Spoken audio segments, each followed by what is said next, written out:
In this video, we're going to look at how to manage online assessments that are not auto-graded. So we're going to take a look at this student here. So when the student takes the test and the test is not auto-graded, it comes in with a link. So notice that the NG is actually a link and I can click on it. So I'm going to click on the NG for this student here. And notice that all but the last question are auto-graded. So all of these have scores associated with them. Only the last question has to be manually graded. But I can also look through to see, which questions the student got wrong, 20 and 30 here. So I can either just review the questions or I can go straight down to the last question. So here's the extended response question that the students had to type in. After, reading and analyzing, I'm going to enter the score over here. Let's say the student got 42 out of 50. I type 42 and then scroll up to the top and click Save. When I do that, notice now that there is an 80 in the grade field in the gradebook. Now if I click the next student, notice I have a close test option here. There's no need to close the test to go to the next student. All I need to do is click the next NG. And then now notice that the 80 above it was automatically saved. And now I am viewing the next student's test. So again, same thing. I'm going to come down, read the response. And this time, the response is probably lacking a bit, so I can add a comment. So I click the comment field, and it opens up a text box. I can type or paste my response. So in this case, typing what student should have included, and I'm clicking post. So what this does is it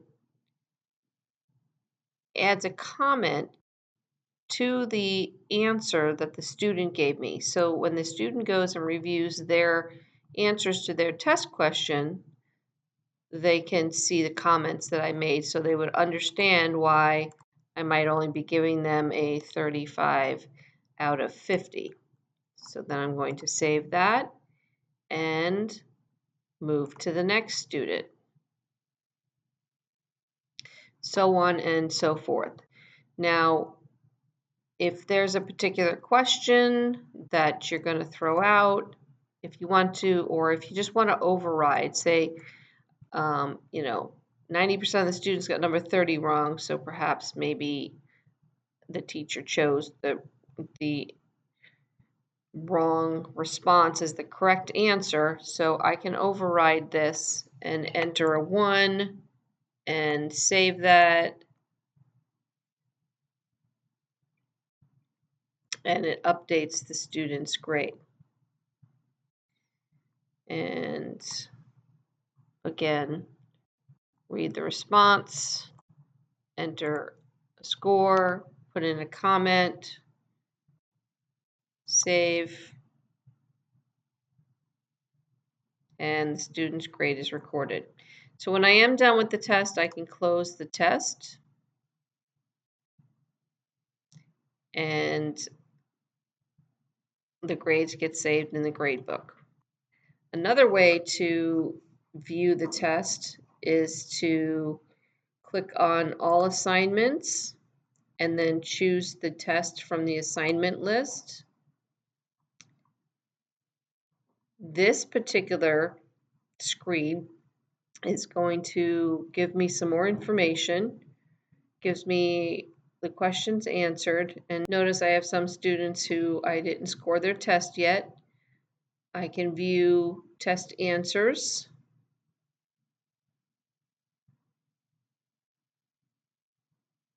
So I can do it all from this screen here. I can enter a comment for the particular grade. So if a student was late or was incomplete, I can put a footnote for the grade. This is different than the comment that is attached to each answer for the test. If I wanted to print a bubble sheet or score this test, I could click View Test Answers, and it brings me to this familiar screen we were just on a little while ago. I can scroll down to the bottom of the score sheet. I can scroll down to the bottom, view the student answer, and give the student a grade right on this panel as well. So two different ways to manage student responses when they're responding to online student assessments. To return to the main gradebook, I'm going to click this drop down again and choose all assignments.